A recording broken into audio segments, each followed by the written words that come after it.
Welcome to Archery Talk 101 podcast, your guide to better archery skills. We'll bring you the latest tips, tricks, and expert advice, but that's not all. We'll also have interviews with top archers and industry professionals and reviews of the latest gear and equipment and much more.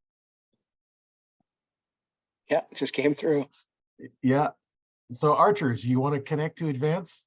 Well, stay tuned. We're going to find out how you can do that. We have a special guest on the line with us today, and we're going to tell you exactly how you can connect to events. Hi, my name is Roy Canterbury. I'm going to be hosting on Archery Talk 101, and we have Jeremy on the show with us today, and he's going to give us some insight on something that's going to help out all of us new archers. Welcome to the show, Jeremy. Oh, I appreciate it, Roy. Thanks, man. Finally got together. Yeah.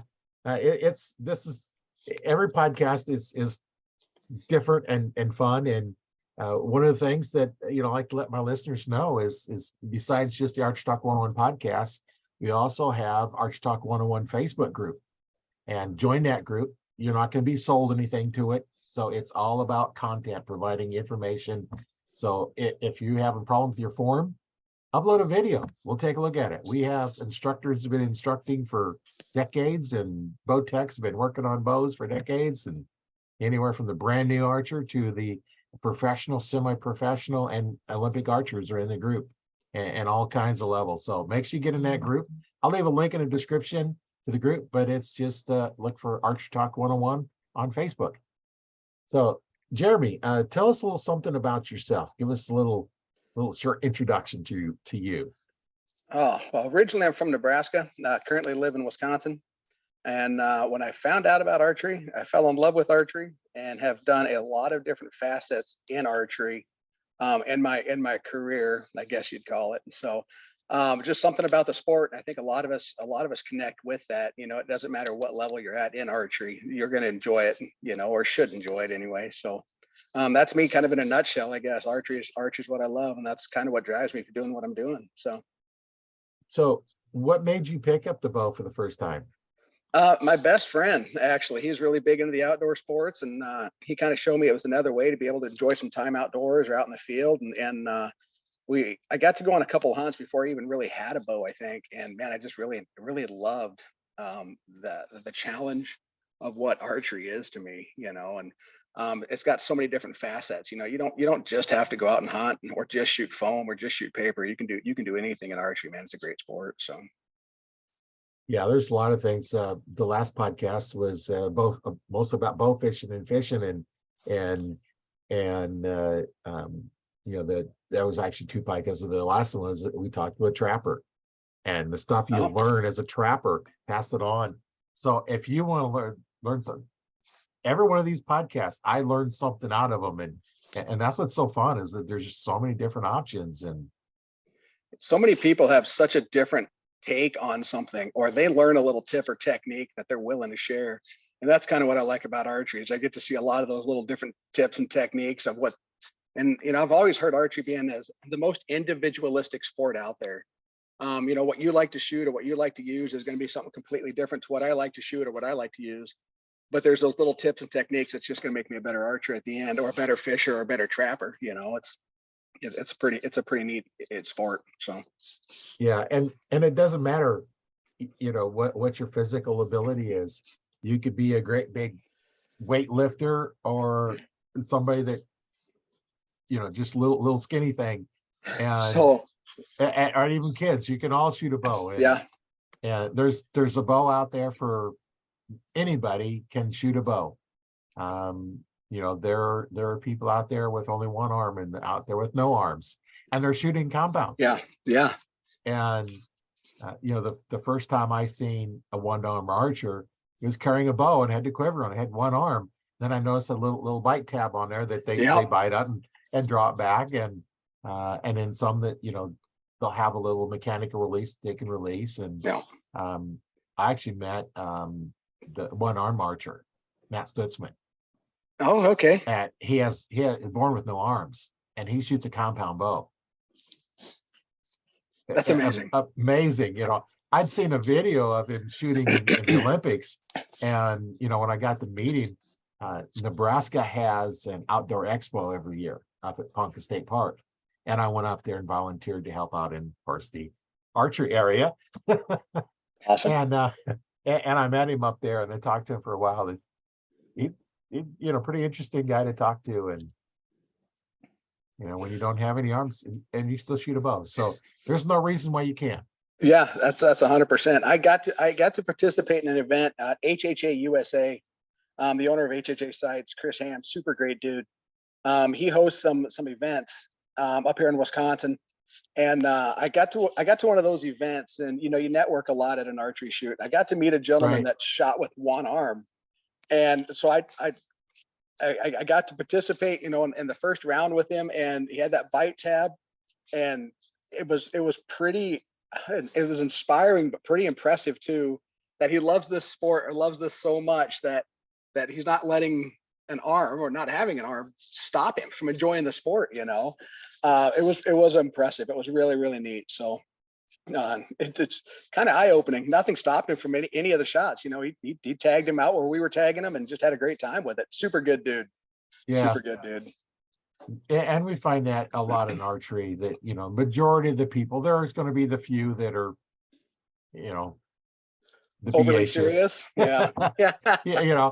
But most of them, I've talked to archers that hey, they're struggling, and the guy they're shooting against is archer is their level and higher, and they're helping them out in the competition where they're shooting against them, and they're helping them out get better.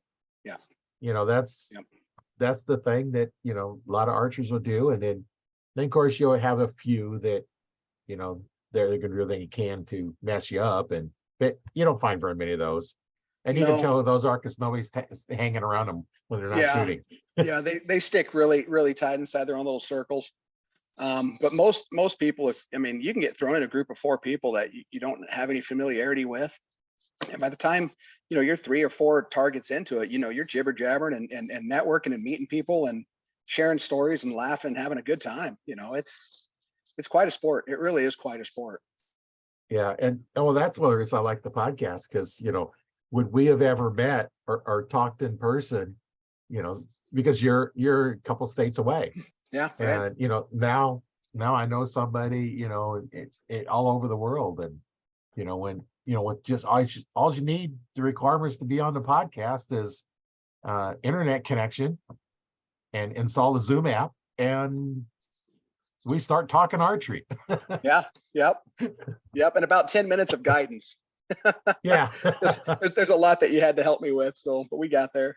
Yeah, well, we're doing something a little bit different on this one that we don't normally do. So we'll get into that. Those that are listening, and we have some special stuff coming up. Those that are watching, you're actually going to see some amazing stuff here. We've got an app we're going to talk about, and as well as everything else. And it's going to be a lot of fun. We'll get into that here in a little bit. But right now, we want to hear more about Jeremy and what he's doing in archery and how it's going with him, and maybe even some of the stories.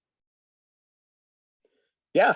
So when it comes back to the networking side of archery, to me, I don't know if I've ever been involved in anything, even with sports back in high school or, through my college years. I've met more genuine, honest people, straight shooters in the sport of archery, I think, than I have in most walks of my life, and that's just kind of one of those deals that I think that really kind of draws me to archery.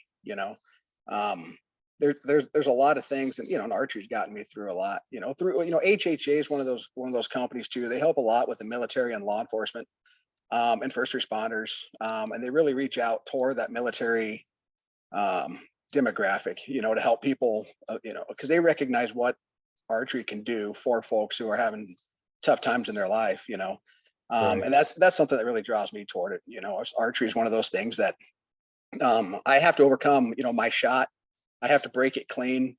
There's a lot of times I want to rush the shot or I get antsy on the shot. But I've got to be able to focus and be able to execute that shot properly in order for it to be a good shot downrange. And that's just kind of one of those deals that I really, really enjoy about the sport. It's one of those most mind clearing type things for me. As frustrating as archery can be, it really is one of those sports that can really clear your mind too, and it's pretty therapeutic. Yeah, well, when you're doing your shot, your only focus is on where you want the arrow to go. And it just forces you to concentrate so much on that and basically tune out everything else. Yeah. Um, there's I know I've talked to people that, when they're shooting, the kids are down there, it's like, make all kinds of noise you want, do anything you want, because it helps them focus on it.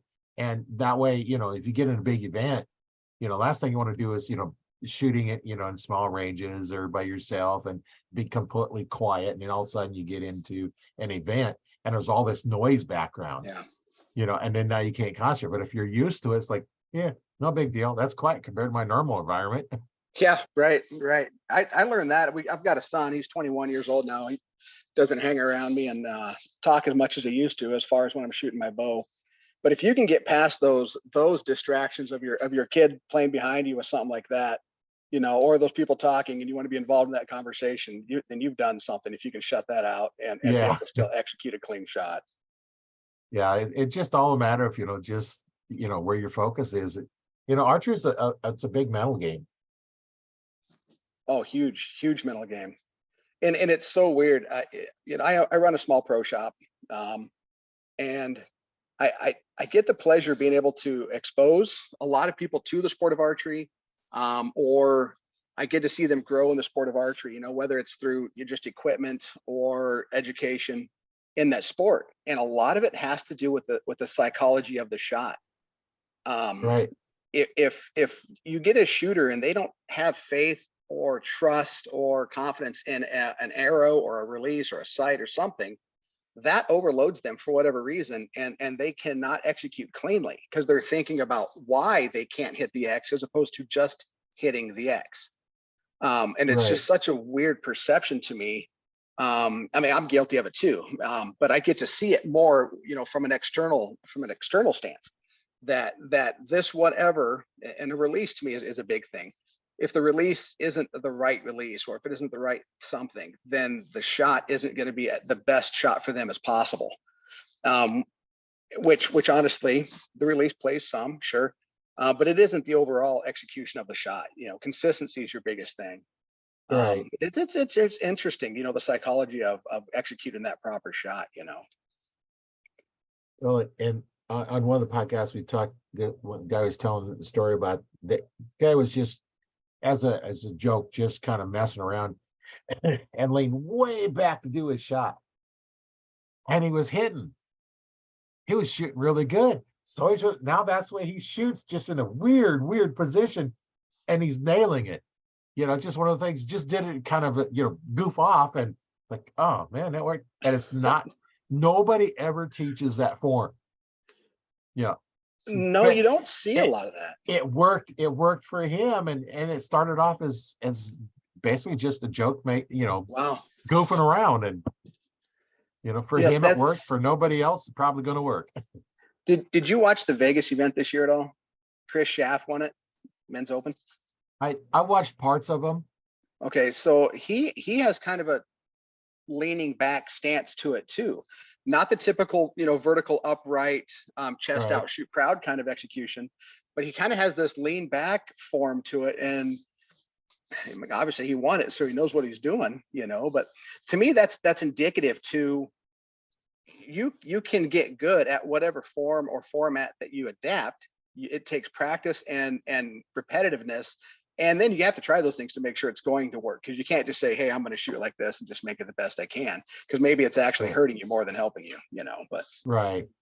Well, and then I've been coaching since 95, and uh, you know I have a process that I go through, and I teach a certain way, and then I can also teach you why I'm teaching that.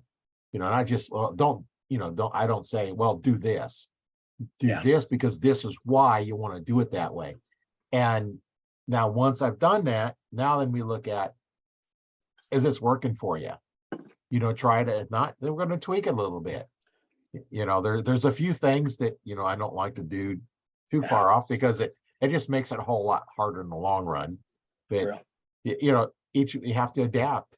And Yeah, over the years I've taught hundreds of people how to shoot, and I teach a lot of beginners.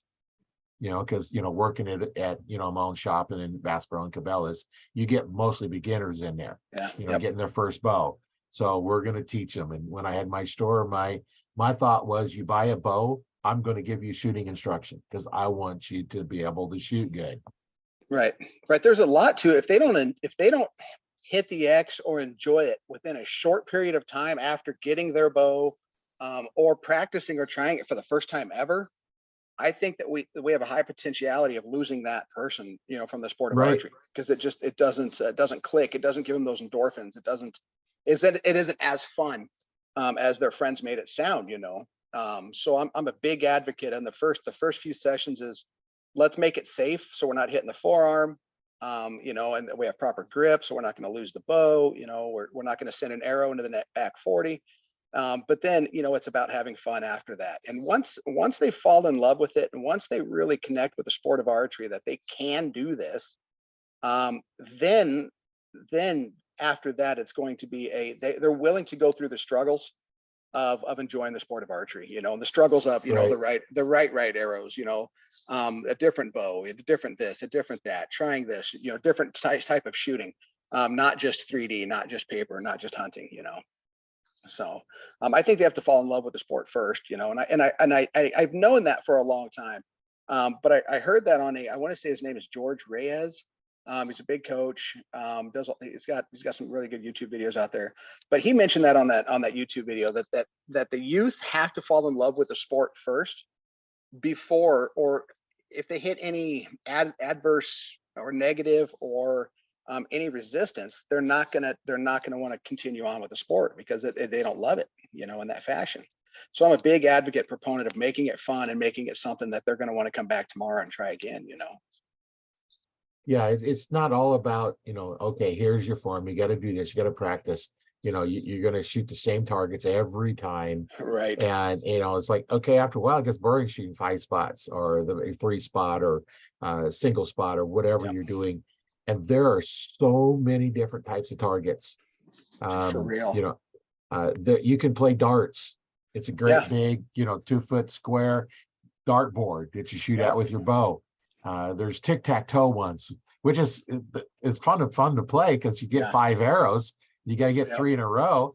And the nice one is like, okay, if somebody's got a spot you want, you can shoot that same spot and take it away if you get closer to the center. So now there's a lot of strategy because you only got 5 shots. And that's a lot of fun. And there's cards. There was a big layout of a deck of cards, so you can play whatever card game you want. And you got your 5 arrows. There's your 5 5 cards. Go pick what you want, and closest to center keeps the card. And then there's I'm drawing a blank. There's a couple more that I don't remember right now. Absolutely. There's field shoots. I've never done a field shoot. I was actually hoping to actually do one this year. It just didn't work out for time. Field shoot is I don't. Have you ever done a field shoot, Roy? Long time ago. Yeah. I did one. I think we shot 40, 50, and 60 yards. Yeah. So it's kind of a combination between paper and 3D is what I'm kind of learning. I think there's a misconception that only target archers or only a certain level of archer can enjoy a field shoot. But what I'm learning, and I'll participate in some field shoots here before too long. What I'm learning is anybody with a bow hunting setup or anything like that can participate in a field shoot because they have a bow hunter class or a bow hunter division. And it's just kind of one of those deals that it's another aspect or another venue to go out, another reason to go out and shoot your bow. That's what we absolutely love doing. And where else are you going to spend that little money to go out and spend time with your friends for 3 or 4 hours and have a good time? $10, $15, $20 to go out and shoot. And if you go to a movie, you're going to spend that or more. And, going to movies okay, but much more fun to go shoot an event. And if you and I are going, I used to go with a friend of mine. He's dead now, but we'd go out and who got to give it, who had to take it on the way home. We didn't care if we were last and next to last, or first or second, in the overall scheme of it. It's like we're just competing against each other. and it was just fun, and make him a little better and make me a little better, and Yeah. and we were kind of really close, as far as skill at the time, that it didn't really matter, because some weeks I'd win, some weeks he'd win, and then you get taking your kids out, Yeah. doing that, and I was taking my kids out. It was like, I think they had a like 5-pound compound bow, just a real kid, because they're really small, and they couldn't stick it in, it wouldn't stick in the foam. So Yeah. they shot it. If they hit foam, they got 5 points. They automatically got 5 points, because you can't always tell where it hit. And like, so that was always there. And it's like, don't worry about where you're going to shoot. Get up where you can hit it. Yes. Right. Because we didn't care. If you have to get 5 feet away from it to hit it, get 5 feet away to hit it. That keeps them enthused, and Right. now you can go in there, and now they're having fun. They're hitting it, and, because they don't have the real sharp points on some of those really kids' bows. And once you start going, you can put the little sharper ones on, because when you get 5-6-year-olds, they're not quite as careful of those tips as they should be. But I taught all my kids to shoot bows when they was really young, and they had a lot of fun shooting. And they get a kick going out there and doing what dad's doing, or uncle or friend or brothers are doing. They get a kick out of that, and it's different targets. If you shoot a 3D course, one might be a polar bear, or a black bear, or a deer, or a frog, or there's just got a lot of different cool targets out there. Bigfoot. oh yeah, and the kids get a kick out of that, and they'll remember that, when they get older, and life is chasing them, and they're chasing life. I'm hoping it comes full circle for a lot of these young kids, that they're like, man, I remember doing that when I was a kid, and it was so much fun. yeah. And then then they have the ability to get back into the sport. Yeah, when I first started going to 3Ds, there wasn't all these unique targets.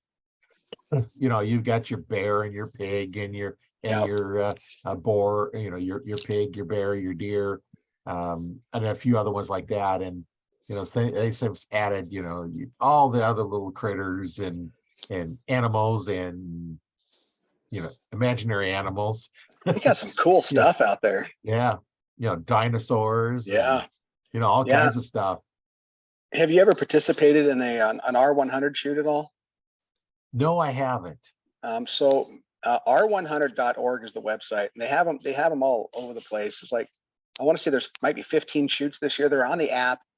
We can talk about that a little bit too. Maybe I'll show a couple of them out there. But the R100, it's Reinhardt targets, but they have a life-size giraffe as one of their targets. Oh yeah. And there's a 6-foot step ladder to go get your arrow. And I mean, it is such a cool target. They've got elephants, and they got Black Death, or a Cape Buffalo, dinosaurs, and just a bunch of really, really cool stuff. So the targets nowadays are way better than we were shooting. We were younger, Yeah. The same 3 or 4 deer and the boar and the pigs kind of a deal. But man, there is some really cool stuff out there nowadays. Yeah, and speaking of R100 shoot, I actually brought it up. So let me go ahead and share my screen here. And for those listening, we can't really see what's going on, but those that get to watch, if you want to watch it, make sure you join the Archery Talk 101 Facebook group, or my YouTube channel. They'll be out there. But yeah, it's a pretty nice little site here, and all kinds of different stuff. There is one top events. Yep. We'll click on events, and then Homer, Georgia, March 17th and 19th. Yeah. Roanoke, Texas, end of March. Godfrey, Illinois. I don't know I don't know, WETUMPKA, Alabama, in April. Stanton, Virginia, in May. Sturbridge, Massachusetts, June 9th. Yeah, they've got quite a few Ohio events. Yep. So that Sparta, Iowa, Wisconsin one right there, that Sparta one, we're going to try to attend that one again. We've hit that one the past 3 years in a row. It's a really, really nice course, very, very family friendly oriented events. They're really, really good. So there's actually a picture of that giraffe. Oh yeah, there it is for those. Yeah, for those that can't see the picture, the guys in stunning in front of it don't even come up to the belly of the giraffe. Yeah. And let's So just say yeah, it's an average size, you know, some of those guys are probably 6 foot and, you know, they're not at yeah, the belly yet. So, yeah. So that's pretty cool. yeah. So that's a neat venue. They got, but again, back to the targets, they really have some cool targets at these events.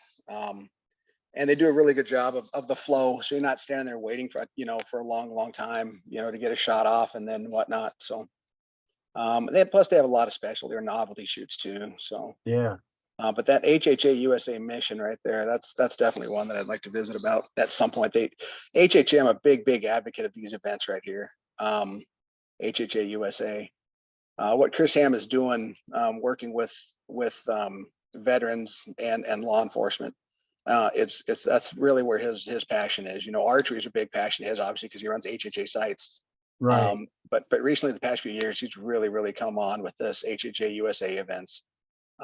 So really good stuff. Really cool shoots. They use different venues, local venues here in Wisconsin. My assumption is that they're going to grow and continue to grow because I see a lot of really good stuff in that arena, especially for our veterans. So we definitely have them on the app too. So which is awesome. Yeah. Yeah, we'll get in that here in a little bit, but I know you said you had a pro shop. Yeah. Let us know what's going on with that and how we get a hold of you. And Yeah, so the pro shop I've had for 4 years. It was kind of one of those. I live in a small town, population 550 people, and the pro shop is one of those things where I absolutely love the sport of archery, and I love helping people. So why not combine both of them, you know, and try to open up my own shop? Like I said, I've done a lot of different things in the industry of archery, do you and have a website for your shop? yeah. So the shop is called Badger State Adventures. And what I was hoping to do at some point was to have multiple shops and to be able to get more people involved in the outdoor sports, whether it was through just archery or kayaking or biking. But you know, I opened the shop 4 years ago, and as we all know, the past 4 years have been nothing but a rodeo Right. for every small business out there and everybody out there, honestly. So it has had its challenges, you know, all the way through. And then the biggest part is time, you know, with trying to run the app full time and try to do a pro shop full time. It's kind of a rodeo. So Yeah. very small shop. We pulled the reins back quite a bit. I sell elite archery. They were happy to be on the shelves of a small archery shop, so I give them a lot of credit for that too. So Yeah. And if you have a website, want to share it, you can go ahead and share it if you want to yeah, give a little more plug on it. yeah, Yeah. badgerstateadventures.com. You know, that would Yeah. be the easiest way to get there. Yeah. If you have it ready, go ahead and share your screen and we'll I take a look don't at your actually. website. I'm Oh, not that fast with that stuff. oh, And honestly, my fear is if I click anything out of my parameter, that I'm going to lose everything. Again, for a guy that created a website, I am not, or an app, I'm not that guy to be able to mess around too much on computers and stuff. So, so what'd you say it was? Badger State Adventures. Yep. Yep.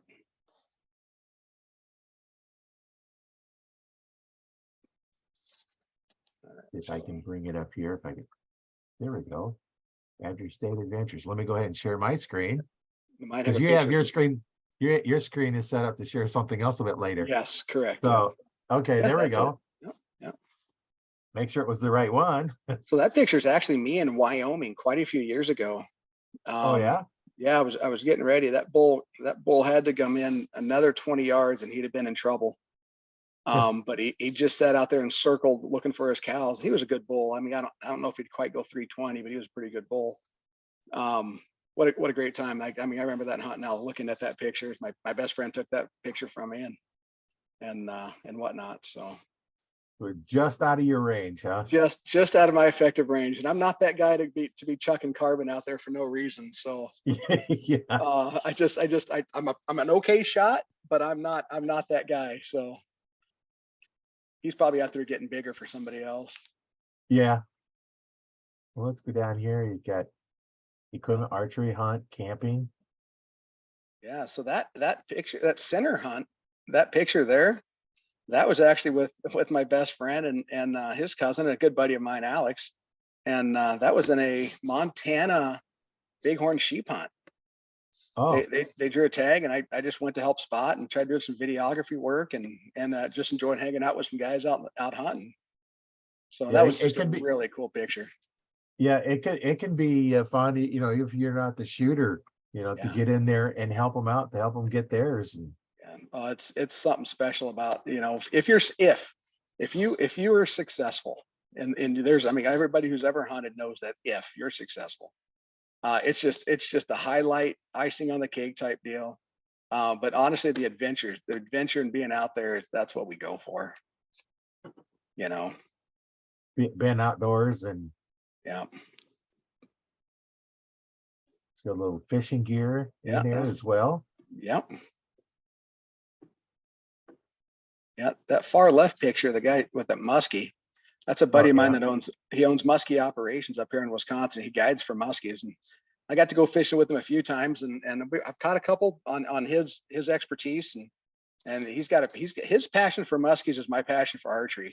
He absolutely loves chasing that fish, man. It's awesome. It's awesome to talk with him. He puts off a pretty cool vibe. So that's my son there on an antelope hunt in Wyoming. oh, there you go. Okay. Yeah, yeah, that's his first time ever out there out west to hunt, and he was successful. He ended up shooting a nice goat, probably 70, 72, 73 inches, something like that, and that was pretty exciting for me to take him out there out west and Yeah, hunt with him. So it was just kind of a neat picture I took.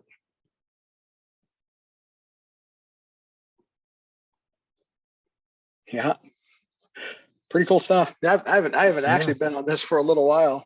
Um, I need to update some stuff on there looking at it, but man, when we're as busy as we are, it's time to hit all of the Yeah, boxes to get everything check marked off.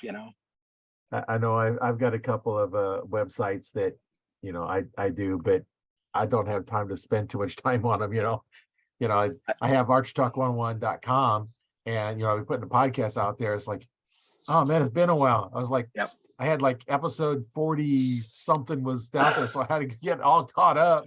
It's like, okay, post Yes. all these out here. And Yeah. So what you were going to do on Monday, Tuesday, and Wednesday is now diverted to doing other things Monday, Tuesday, and Wednesday to get caught up. And then it yeah, feels like it puts you behind on everything else. And oh yeah, yep, yeah, yep. I totally understand that. yeah, it's a lot of fun, and it's kind of nice when you build up the website, and I do a lot of it myself, so that you know I do it the way I want, and then eventually I'll just say, okay, here, go out to Fiverr or someplace and say, here, this is what I have, this I want it to look like this, and then just go make the changes. Yes, that's it. It's a lot more simplistic that way. Yeah, and they do a pretty good job. I had an image I had created. I was putting together an online coaching program, and I had a background, like the ad to sell the program, and I went out there and had them create. It's like, hey, here's what I wanted, and they created the image for it. So that it's kind of nice when you can have other people do things for you. That It always blows my mind when I'm talking with somebody who is creative, or like an icon or an image or a video or music. It always amazes me how talented people really are. When I'm like, oh, this is what I'm thinking, and then they develop it, and you're like, holy cats, it's better than I thought it would be. yeah, It's pretty cool. yeah, it definitely is, and I know there's just so many things you can do, and sometimes you're better off to pay somebody else to do it than do it Yeah. yourself. And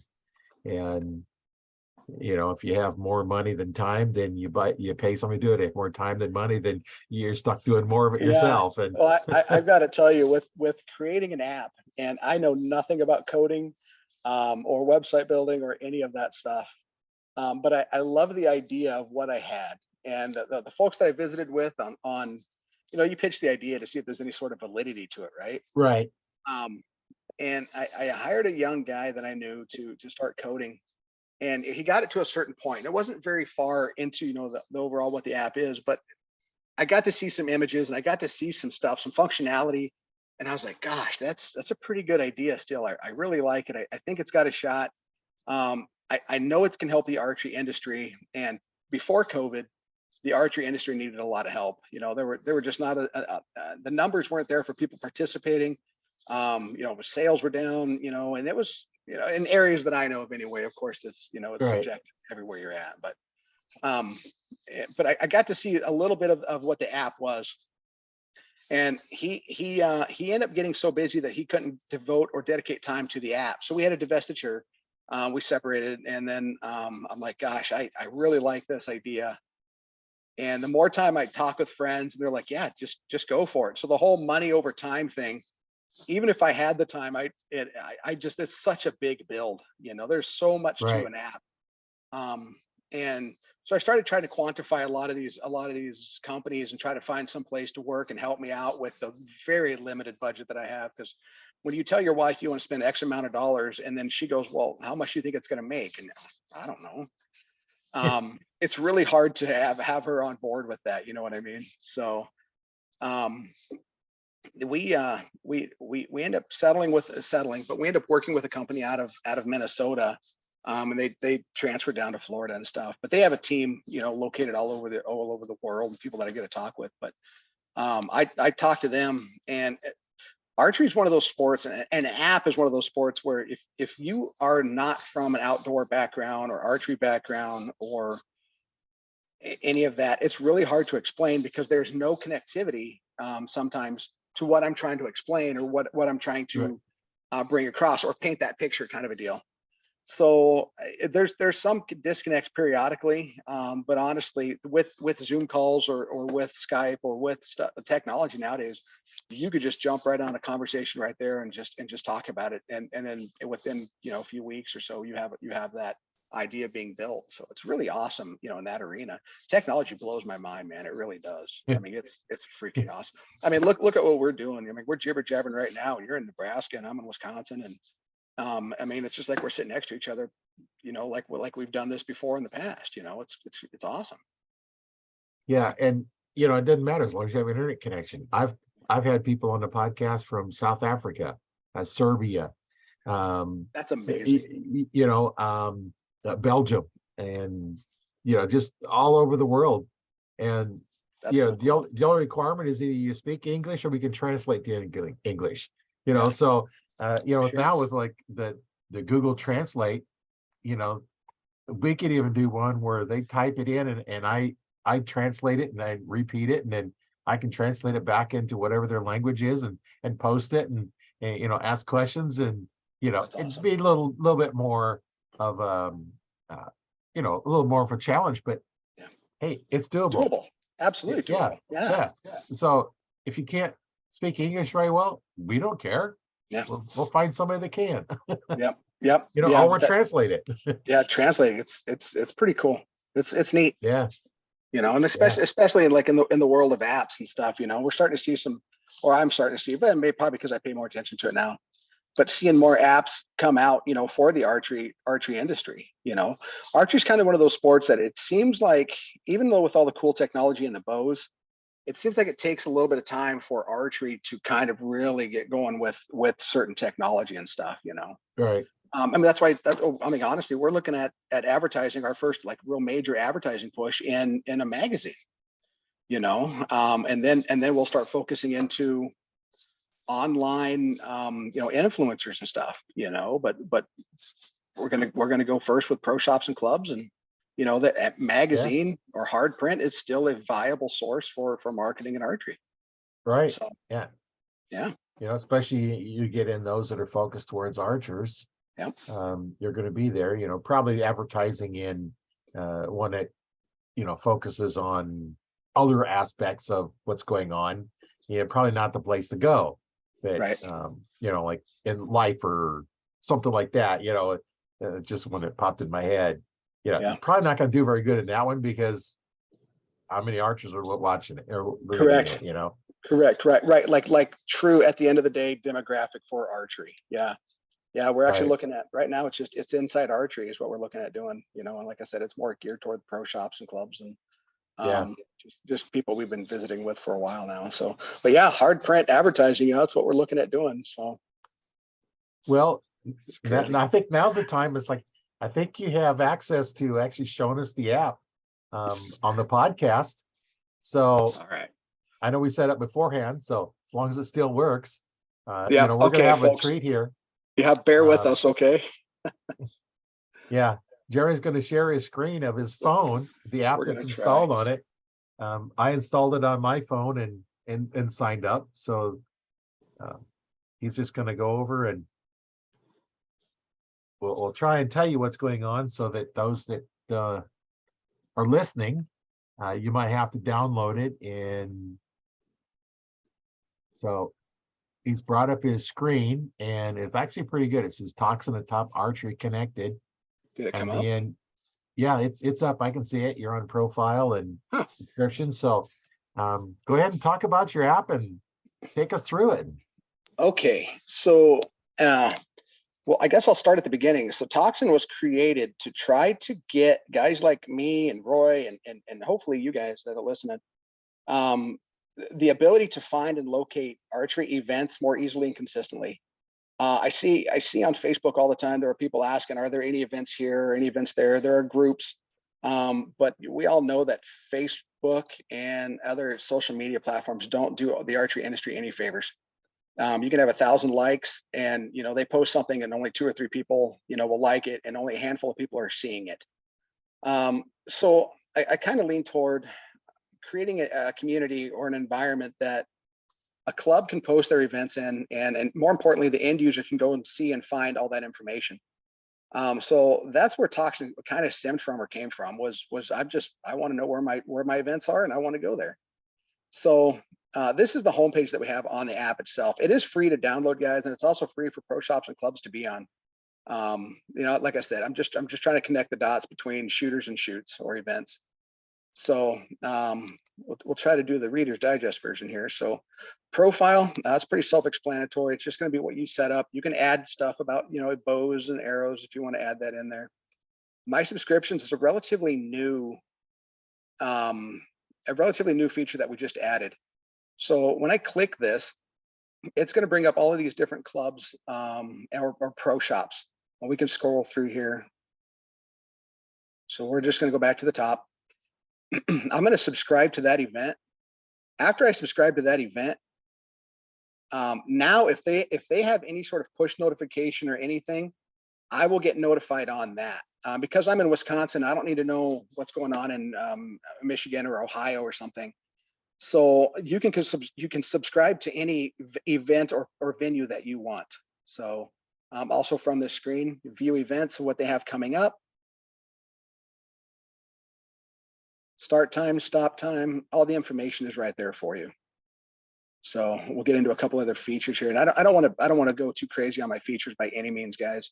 But I just want to really scratch the surface and let you just kind of see what I'm trying to do. Calculators. This is actually, front of center calculator, bow speed, kinetic energy, momentum, and let off calculator. Pretty simplistic. All that information is right there. It's free to download. So that information is right there for you. It's always nice to know where you're at with your bow. I feel that the more you know about it, the better of an archer you're going to be. So these 2 closest venues, no matter where you travel, no matter where you're at, as long as they're on the app, it will give you your 2 closest venues at all time, which is kind of a neat feature. Yeah, that's kind of cool. We went to Wyoming and I watched that app, and as I was traveling, it just kept giving me updates on what my closest venues were. So I opened this up, and this is events or a map, and everything is color coded. I should put a key on here. I'll write that down. But so it gives you your closest venues at all times, no matter where you're at. So if we scroll out a little bit, if it will let me, and it won't, so that's okay. We'll just go with it. So if you tap on those icons, each icon that you tap on, that information will come up. Okay. So let's go to, and you guys are actually, let's go to Nebraska. So we have that Nebraska has a huge event. Is that in September, Roy? Do you know offhand? August. So that's the Nebraska Bow Hunters Banquet down there. And let's do this, guys. Let's filter. For some reason, it's not letting me zoom in and out. So filters is kind of cool. So we can filter. We don't want to see events. We don't want to see pro shops, archery parks. So let's leave it there. We do have to go. Oh, I can't get to the bottom of this booger. So at the very bottom, and I can't get there. It won't let me zoom up. There we go. Maybe a little bit there.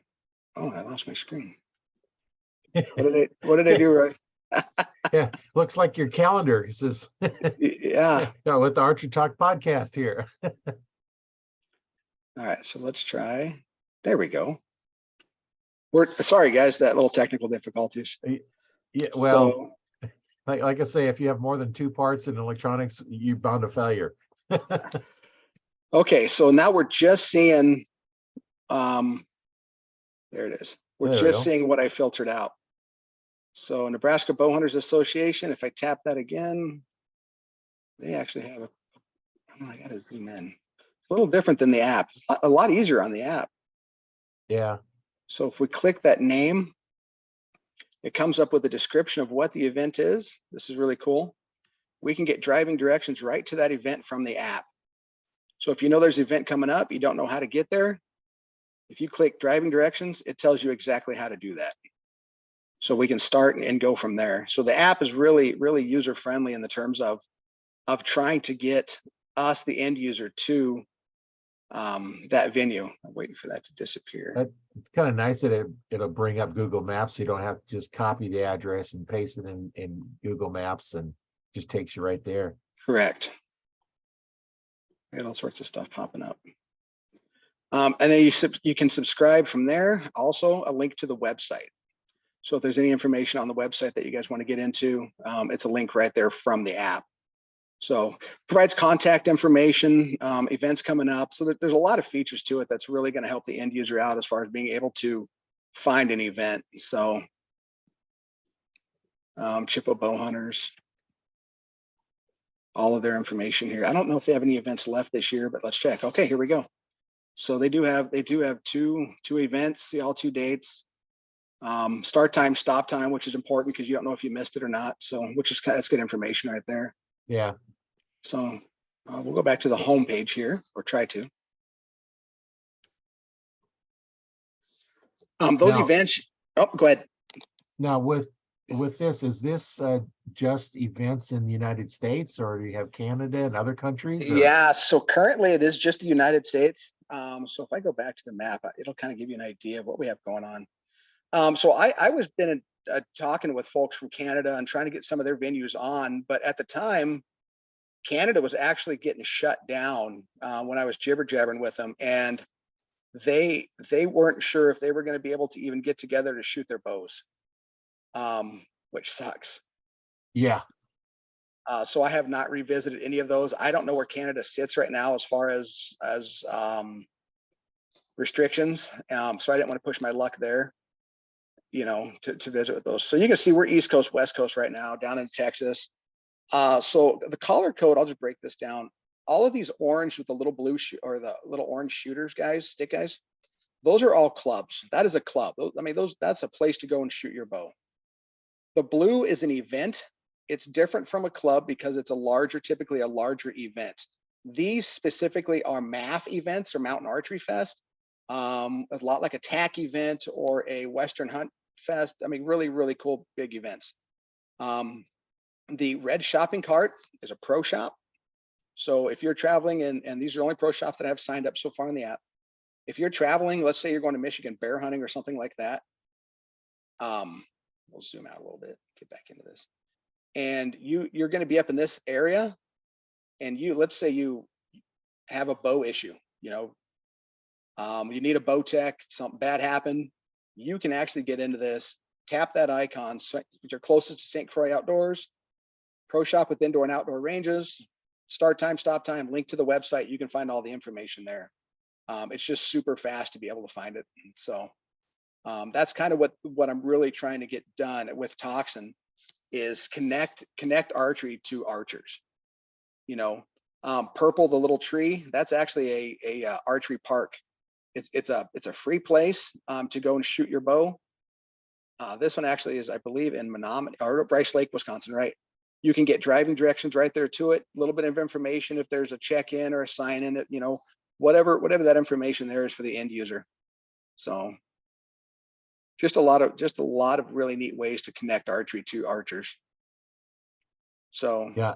we'll get back into the homepage. And I don't think there's much more that I can go too in depth on. I mean, other than people just getting in and asking questions and checking it out. Messages, that's where you're going to get, you know, those push notifications from the club. My calendar, so this is kind of cool. We followed HHA a little bit ago. We subscribed to them.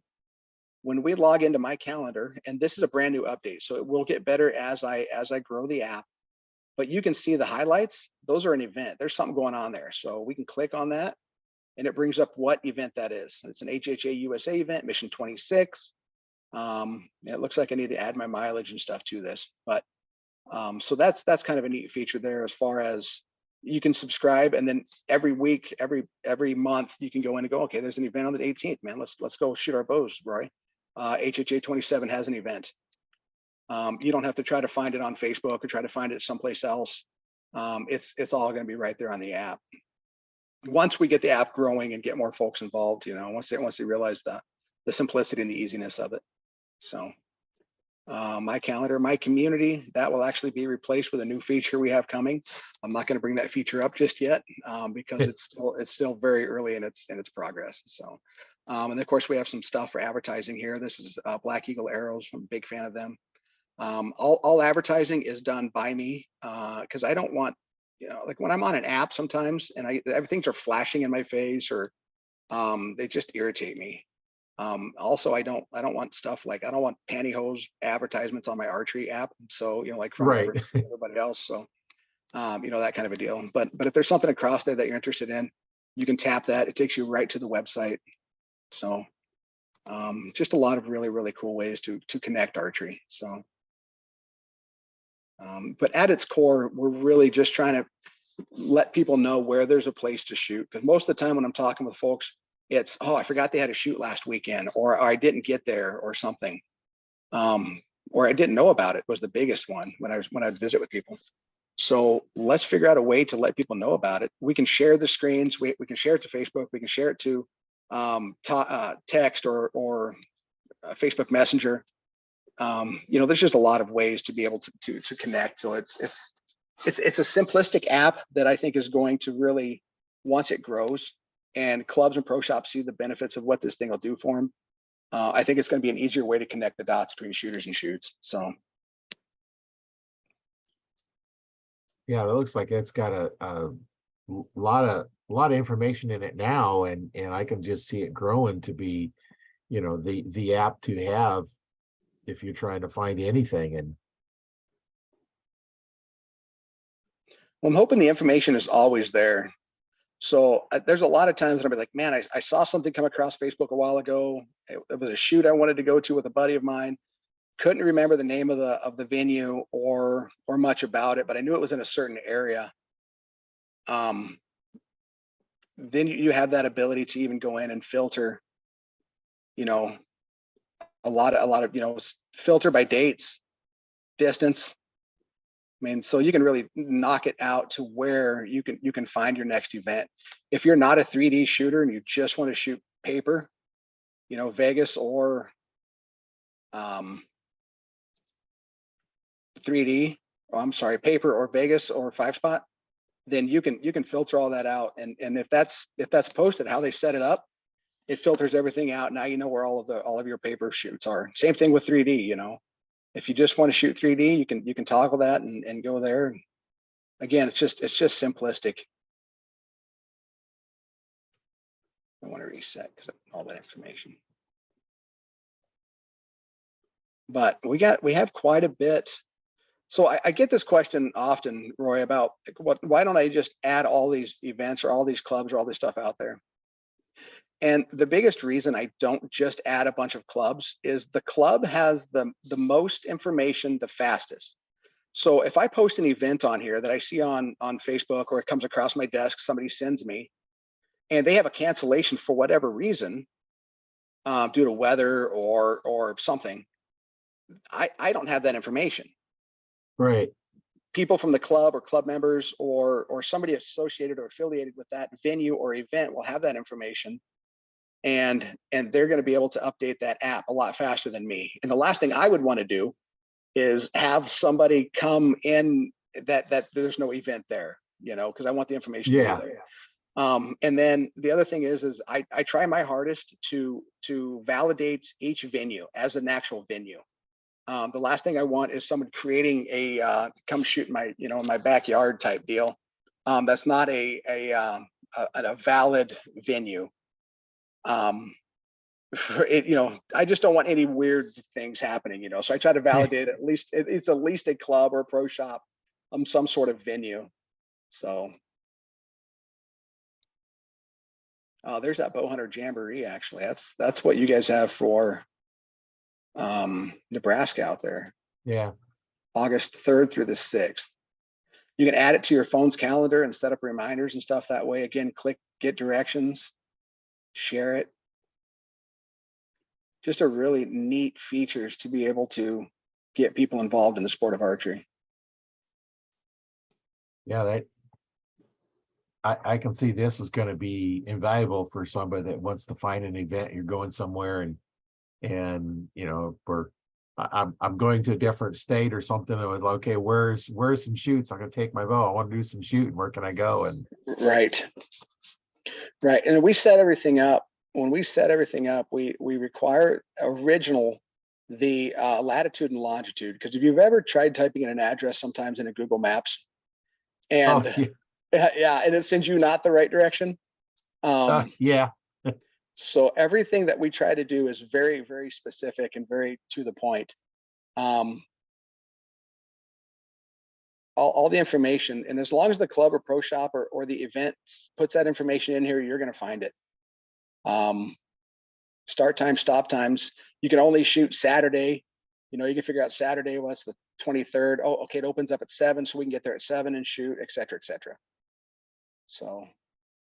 Well, and I can see too, if you start adding them in yourself, that can be a massive task to do that when one person can add it, and now you don't have to do all the work, and you provide the platform, and they're advertising their event. Right. And it's again, it's free. It's free for a pro shop or free for a club to put on, to be on this platform. We want your clubs, we want your pro shops, we want your events, all on here. Just because I want people to find places to go shoot their bows. Right. And I'm just playing now. So if you zoom in, and every time you tap it, so if they had multiple events, White River Bowman, if they had 4 or 5 events, they do. Every time you tap it, it'll cycle through all of their events. So outdoor 3D shoot, okay, we want to check that out. So we're just going to tap up here, and it brings up that information about the shoot.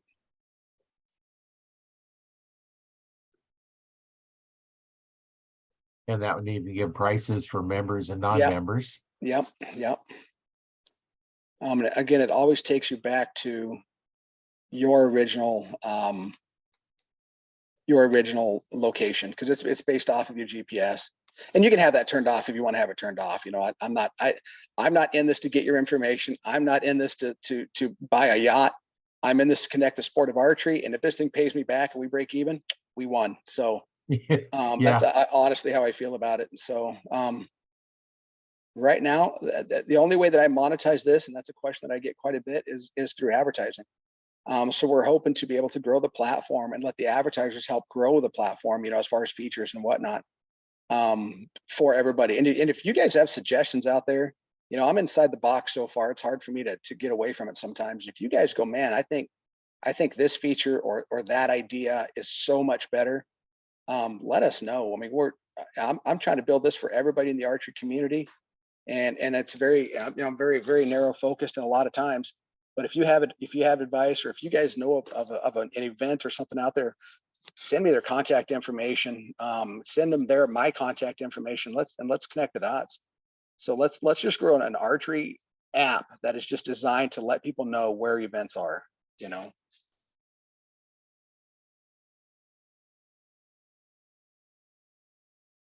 Yeah, and the ads you have, are intrusive.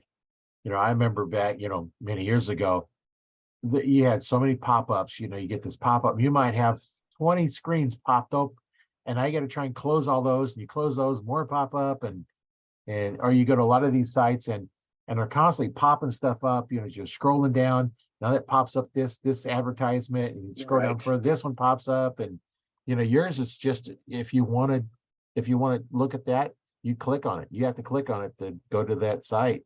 Yep. Yeah, that's right.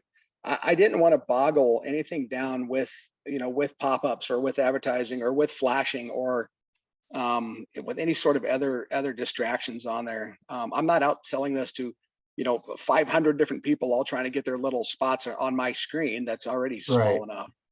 Um, right now we just have advertising on the homepage. That may change someday because it does have to at least break even.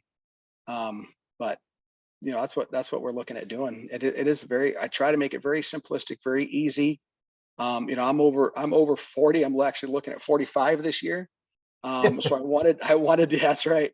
I want the information to be legible and usable, so there's, you can click on the calendar, click on get driving directions, and the app just kind of does the work for you. I've used this feature, driving directions, so many times.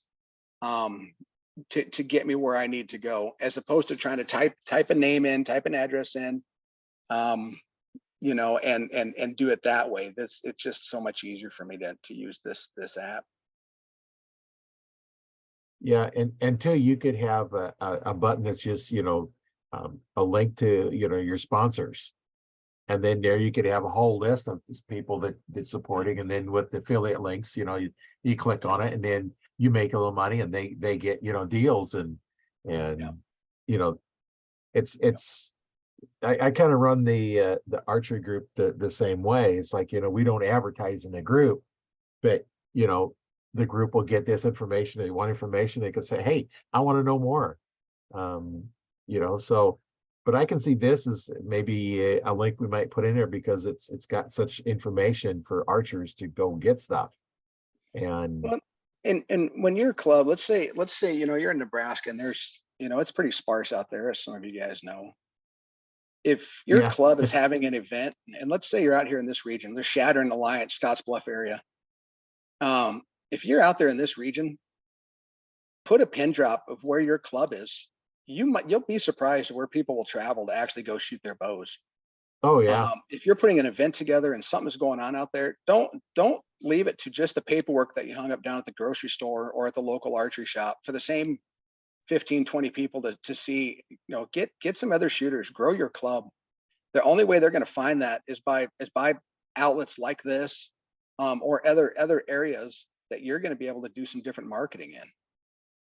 Don't rely on what worked for you in the past, because it's things change, and Oh yeah. change drastically and quickly. Yeah, pretty So much every week something has changed. correct. Yeah, this is a new one. We just signed these guys up, Western Hunt Fest. Learning a little bit about some of these events. It sounds like a very, very cool event. Out calling competition, pack out competition, a lot of seminars. Like it's a major event. They Oh, really do some cool stuff. So just some of the stuff that I get to visit with some of these folks, and of course talking with the guy that runs this. He's super good dude too. They have a passion for archery. That's why they're putting on a major event. It's not, right. they honestly, I don't know if a lot of them look at this and go, man, this is going to make me this much money.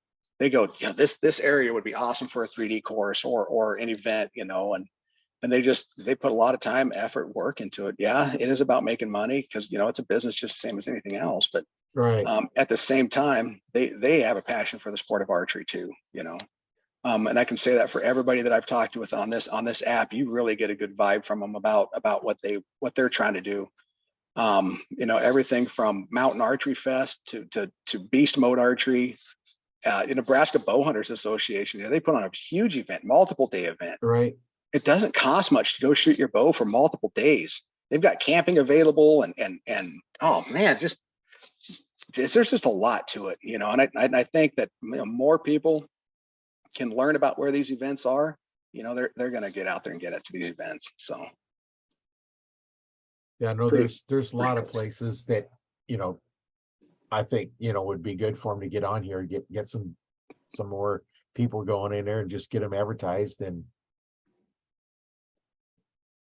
so I Yeah. know there's nothing around the Omaha area. So I know the Golden Arrow Archery Club is not signed up. So that might be something we want to get signed up. And Yeah. Yeah. And it's not, and again, it's not that we're asking any sort of monetary, number right now. It really is about, if somebody in Lincoln can not know about that club or pro shop and they're going, right. crap, there's Well, something and there. Prairie Bowman is in Lincoln. So there's Okay. two clubs right here that are in that area that, we need to see if we can get into there too. So Right. I know when the events are, and right now I depend on a couple of guys in the club to post them out to the group. But hey, this is Right. something I think Well, a lot of us can use because and we all have smartphones. yeah, I've got no problem. If a club or someone calls me up or messages me, or I do a lot of Facebook messaging where they just send me the information. At first, I have no problem really, and it takes 10 minutes to set up. I don't want to Right. make it hard for anything. I'll be honest with you. The hardest part about signing your club or pro shop up really is getting your latitude and longitude. But it's not that difficult. You Yeah. can do that with Google Maps, click and paste. I can do it, and if I can do it, I bet most of you can honestly do it faster. So that's Yeah. the hardest thing is your latitude and longitude. And the reason we do that is because we want it to be to the doorstep or the driveway that your venue is at. I don't want to rely on an address because we found a lot of addresses are not accurate. Right. No. Yeah. They're not always accurate. And the worst part is okay, this is a valid address. This is my address, but yet it don't show up. It's like, okay, Correct. where's it taking me? Right. Well, and then you lose out on the potentiality of someone coming to your event. If they can't find you, if they've never been there.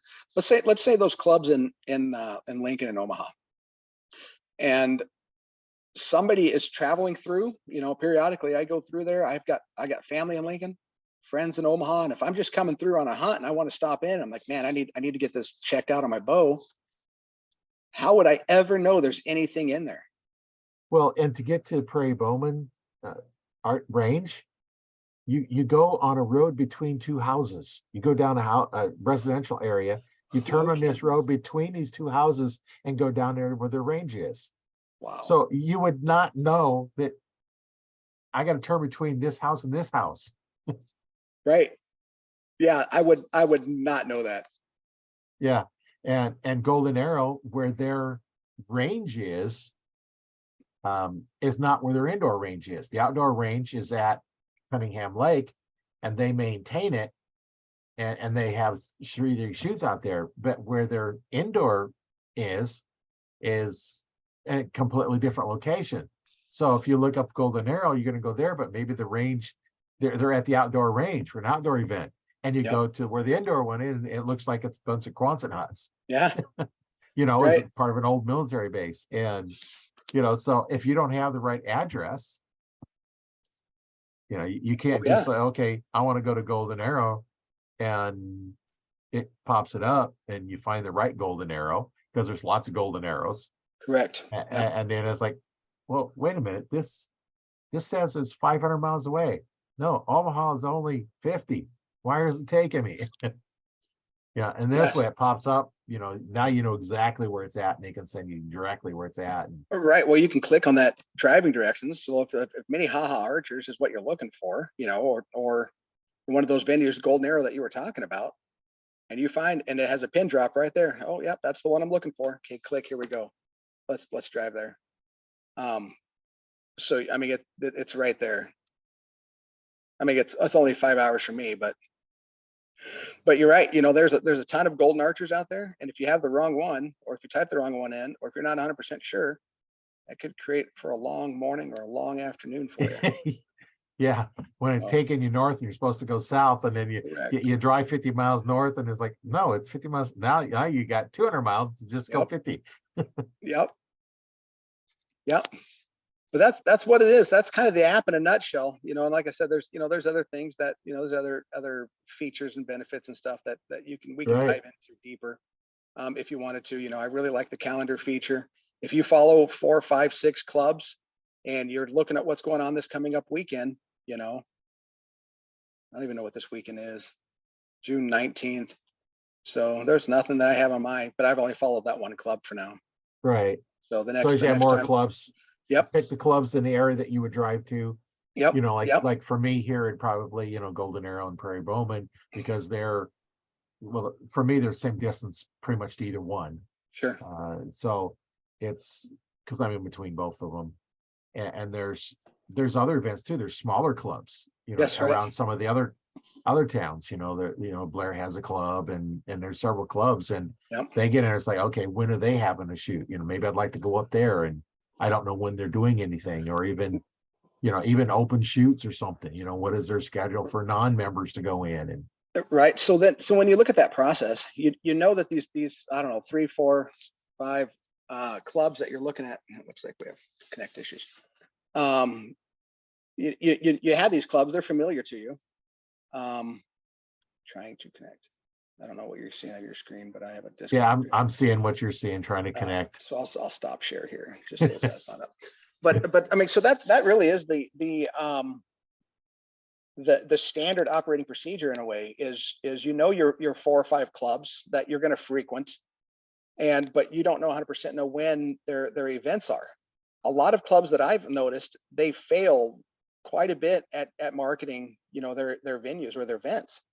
Right. They do a couple posts, and those posts they're not pushed. They're not sent out to all of the members or all the people that follow them. They're really not. I don't care what anybody says. And in fact, my theory is, and it's been validated a couple times, there are certain hot words that if you use, it gets suppressed. My honest feelings, if we use words like, hey, come out to our archery shoot, that verbiage is suppressed. It's not given to all of the end users.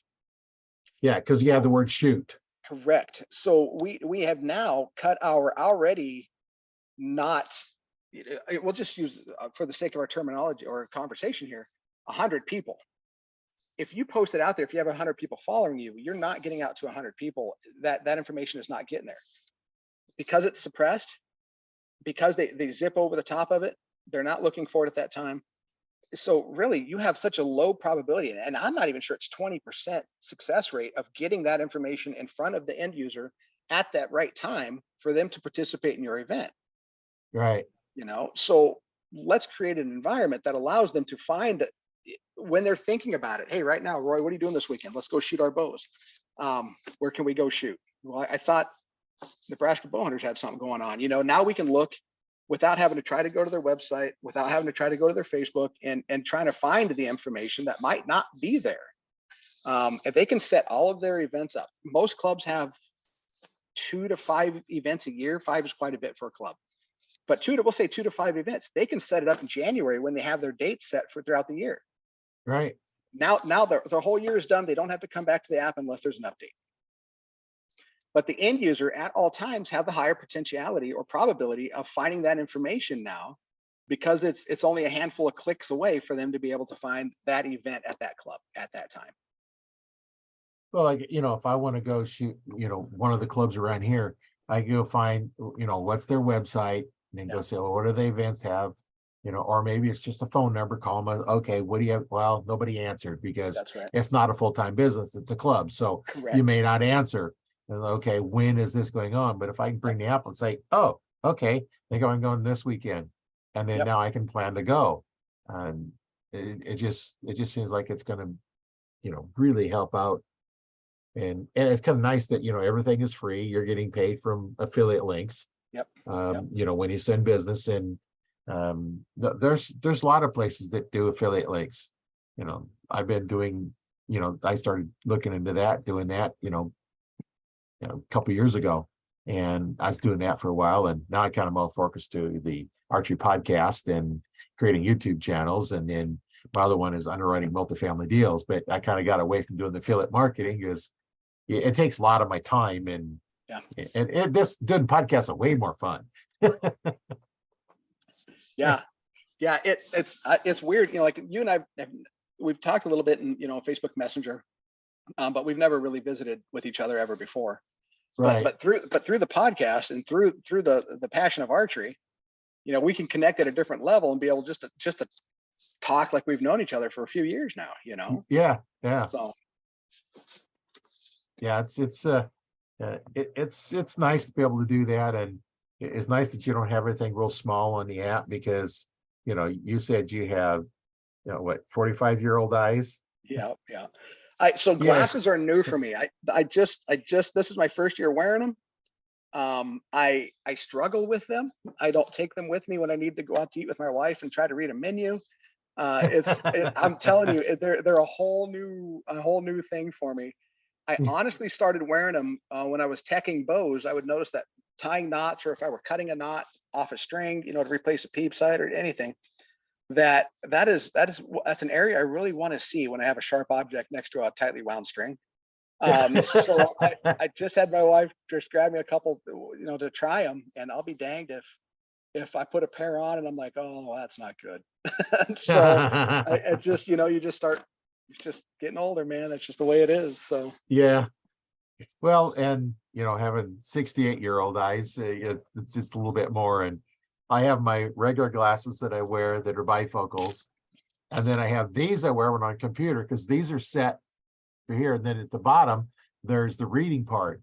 My new ones aren't going to have the reading part, but otherwise I'd be like this to try and see the screen. Yeah, that's Because I had fantastic. looked to the bottom of it and try and read, oh, forget it. So I have these are just for the computer.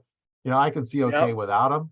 But Yeah, it's just right. a little bit easier on my eyes to have the glasses on. That's exactly right. I can see well enough to not cut a bowstring if I have to, but boy, it's just a little bit more reassuring, with the glasses on. So Yeah.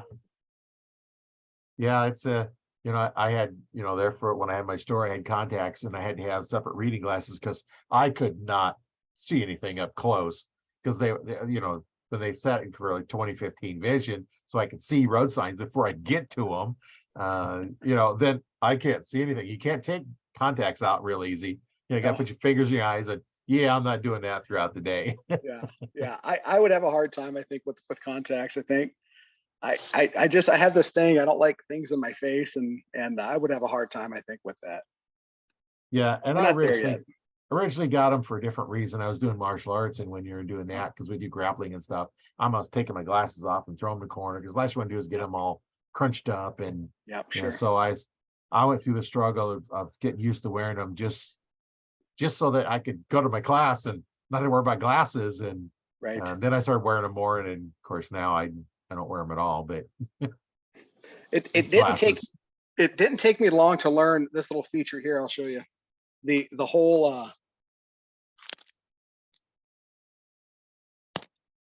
loop, have it around your neck, because you set the glasses down, and I don't remember where I put them down at.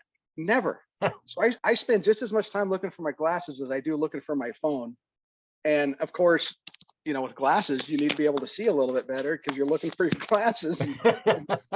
So I got one of those little hanging down things, so so I'm committed now. I think we're or worse yet, here's your glasses. Yeah. Yeah. Where's my glasses? Where are my glasses?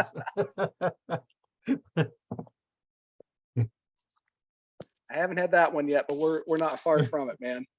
Yeah, I've stepped on mine, took them off some out because my regular glasses I can't see up close, so I'm working on something. I'll take them off, or you're sweating and dripping on them, and so I take them off and set them down somewhere. And next one I was like, I just stepped on my glasses. You got to straighten them back up, and so I try to put them somewhere where I'm not going to do that, but like not on the floor. Yeah. Yeah, you have them in your lap, and you're looking on the phone, have them on your lap, and you stand up and they fall down and you didn't hear them, and like crunch. Yep, that's not what you want to hear. The other weird thing is fog and humidity and stuff up here in Wisconsin. I didn't realize how bad it is, like walking in and out sometimes, and your glasses are just like, no, this is my life now. Well, you grew up in Nebraska. We have that same problem here.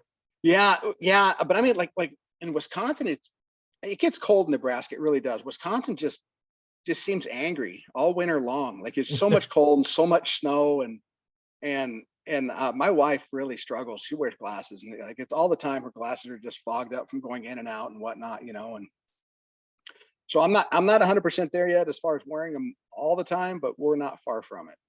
So Well, worse it's yet is when they frost over, I not haven't just had fog, that. when they frost over. That I'm don't not. I'm happen not. too often, but because then you can't clean them because they're frosted over. Yeah, I'm not ready for any of that stuff. Fortunately, I can see good enough with it. I can take them off and look over them or Yeah. something. Right. Yeah. Well, what do you have for parting thoughts that you would like to tell new archers, old archers, young archers, experienced? Well, experienced archers, I don't have a lot in that arena. I think a lot of experienced archers have gone through, especially guys our age. We've really gone through all of the technology. We have gone through all of this frustration and hassles. New archers, one thing that I really let them know is there's a gazillion videos out there on YouTube on how to become a better archer. I think there's really only a handful of people out there that really truly care to put a video together to really get you to be a better archer. Take everything with a grain of salt of those videos that you're watching. Try it, apply it. If it doesn't work for you, get rid of it. Don't force it, because I'd hate for you to develop a bad habit based on something that somebody on the internet said need to have. That kind of a deal. Don't shoot a certain site because somebody does it. Shoot what's best for you. That's probably the biggest thing, is there's a ton of videos, and a lot of them are really good stuff, but some of them are just trash. But pay attention to the archery industry. There's a lot of folks out there that genuinely care. I haven't had the ability to watch any of your videos and stuff just yet. But I know that you've got some really good content just scrolling through your YouTube channel. You got a lot of really good stuff out there, watch those videos is what I would say to a lot of those younger shooters, and just enjoy the sport. The only way you're going to enjoy it is by learning and growing in the sport, and do that. But experienced archers, man, you guys are way better than I've ever. Kids nowadays, honestly, better technology, better resources, better information, better videos, better everything. So you should be better than me, better than I've ever been at archery. Right. I mean, and I'm not talking just natural or native ability. I'm talking like legit information in this sport, and you guys have everything at your disposal. Use it. So enjoy the sport, man. It's the best sport in the world, my honest opinion. Right. I'm a little biased, but man, what a great sport. What a great sport. Well, you can trace archery back thousands of years. Yeah. 64,000 actually. Yeah. It's amazing. It's really cool. It's the technology now in bows.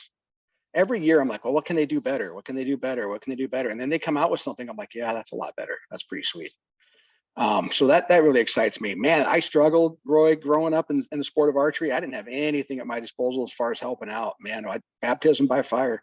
If you wanted to be an ethical hunter, if you wanted to, you just had to learn everything on your own accord.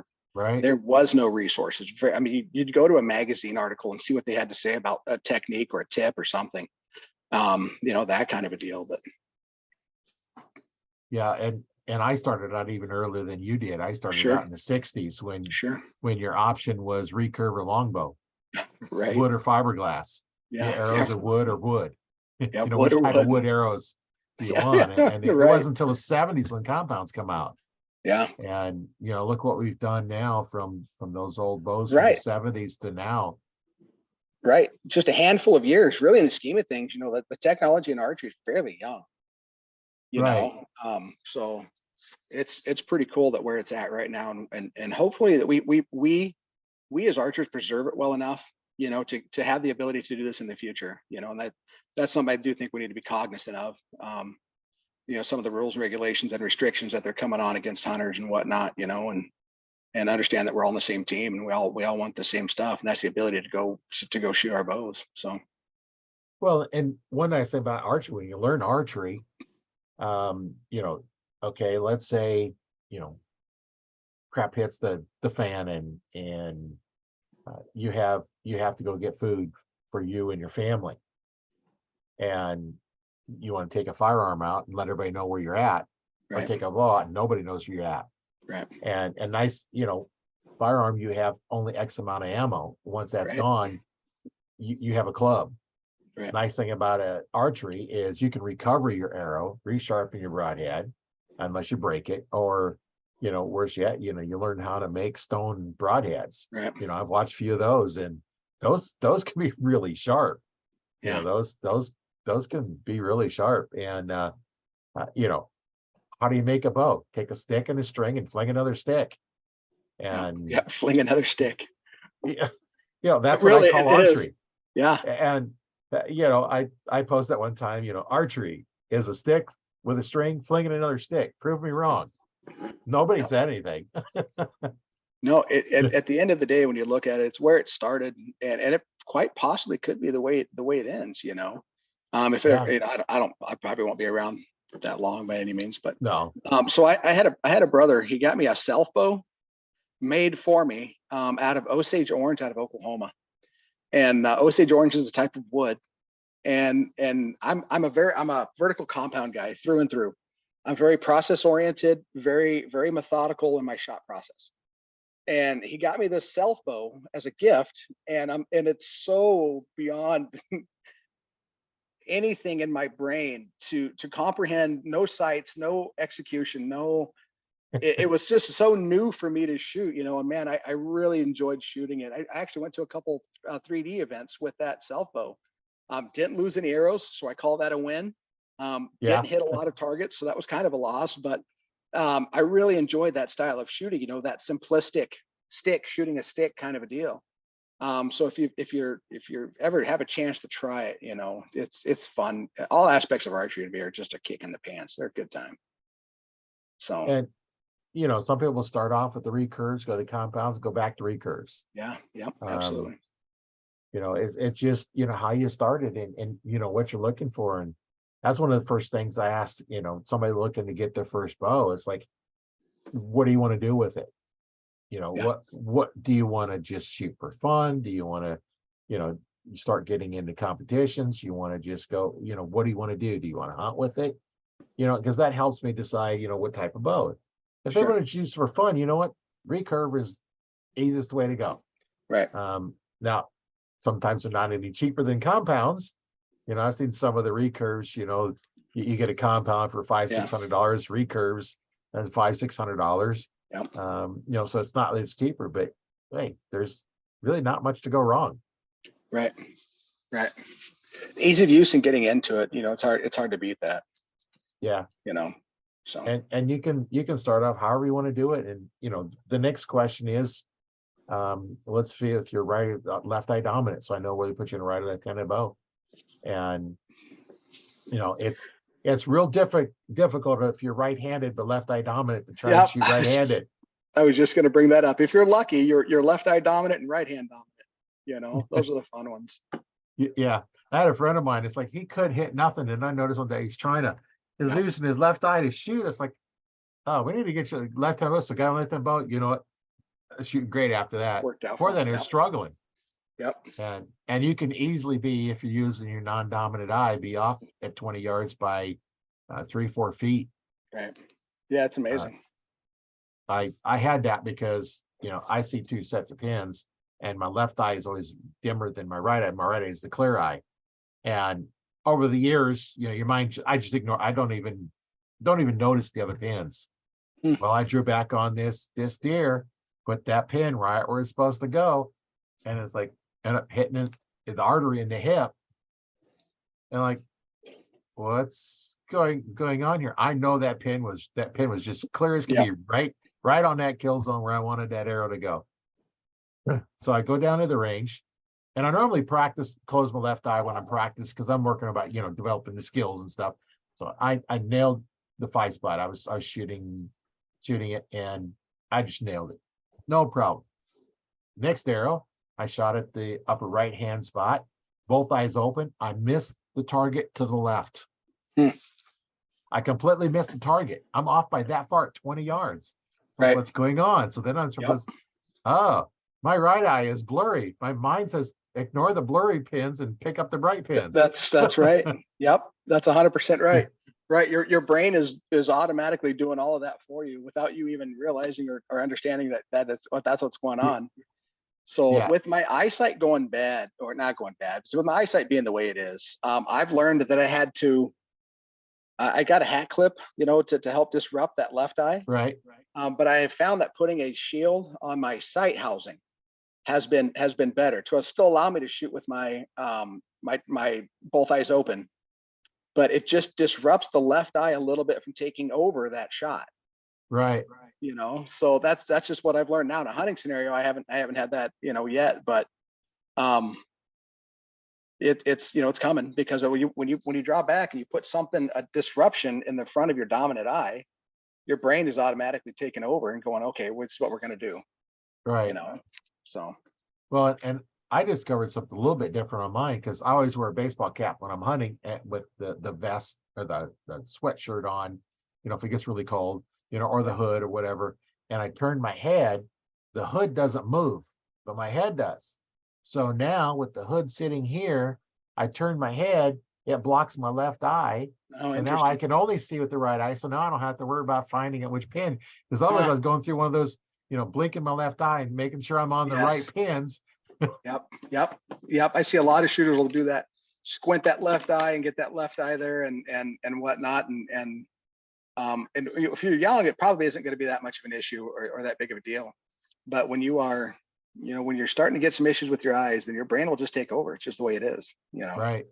So, and with me, for most of my life, I've had double vision because, operation I had, and, I won't go into details on that, but, so I see two sets of pins, I have prisms in my glasses, so I can focus on one. But when I see two sets of pins, my mind developed the ability to ignore the set I didn't care about because they weren't as clear. My right eye was better vision in my right eye than was in my left eye anyway. That's right eye dominant. So that took care of it. And then the clarity switches. Yeah. Right. Yeah. Your mind doesn't switch. It doesn't know to not pick up the clear pins. Right. No, that can be a rodeo. I can see how a shot like that can be placed on a deer, in the ham. Yeah. And that's why, the longer shots, I don't do longer shots anymore, just because it's too hard to see them. With it being blurry anyway, and not as clear as it should be, even though the glasses, get, decent vision, but there's still a little bit of that blur when you get off at a distance. And I never really was very good at seeing off at a distance anyway. When you're looking at 100, 200 yards, it's tough, But nice thing about rifles with a scope is it doesn't matter. True story. True story. That's what you get. Yeah, it's like dominant or not, it doesn't matter. Yep. Well, it's been great talking with you. I'm sure we're going to talk sometime here in the future again, and but let's get that app going, because that looks like it's a pretty good app, and I have it installed on my phone. I haven't really played with it too much, but I'm going to take a look a little bit more, and anybody knows a club, have them get a hold of you, and get that information in there.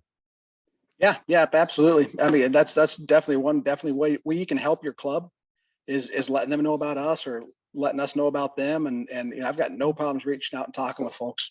So just help me connect the dots, and we can get them on the map, and maybe get some other people there shooting, and really help the clubs out, continue to grow and provide more targets and better targets and more events. And that's just how it works. So just grow the app. Cool. Well, I appreciate it, Roy. I really do appreciate you having me on. So it was a lot of fun. I learned something. Like I say this all the time, I learned something on every podcast. And I just hope that the people watching and listening, they learn something as well. And if you learn something to take away, hey, put a comment in. We'd like to hear what your thoughts are. Always comment. It always helps out, because hey, it's nice to know that it helps you out, or if you have a question, and ask them. Yeah, absolutely. I always say the only dumb question is the one you don't ask. Right. Right. It's always no if you never ask, you know, I mean, Right. that's something I've learned, you know, and so you bet. That's always the challenge sometimes is when you get something new, it's like, I don't know enough to know what I don't know. So how do I know what to ask? Sure. And then after you get done, it's like, oh man, this is what I should ask. But here, put a comment in, it's gonna be there. So then my last question, I guess, would be this will be available on like Spotify and links and stuff like that you'll have, and so I can share it and whatnot. Right, right. Okay. All right. That'll be on Spotify. It'll also be on my YouTube channel and Okay. in the group. And what I do for people with businesses, I will crazy spammers. What I do for businesses is you can access to the video to use in your marketing as well. So, any businesses out there, hey, this is available for you to use however you want. You can separate sections out and put your little TikToks out or whatever you want to do. And so, yeah, it's been a lot of fun. My name is Roy Canterbury, and I've been your host today on Archery Talk 101 with Jeremy Fisher and the Toxon app, which has been a whole lot of fun talking about. And we'll see you in the next podcast. Stay tuned. Podcasts come out twice a week and go from there. Thanks for listening, everybody.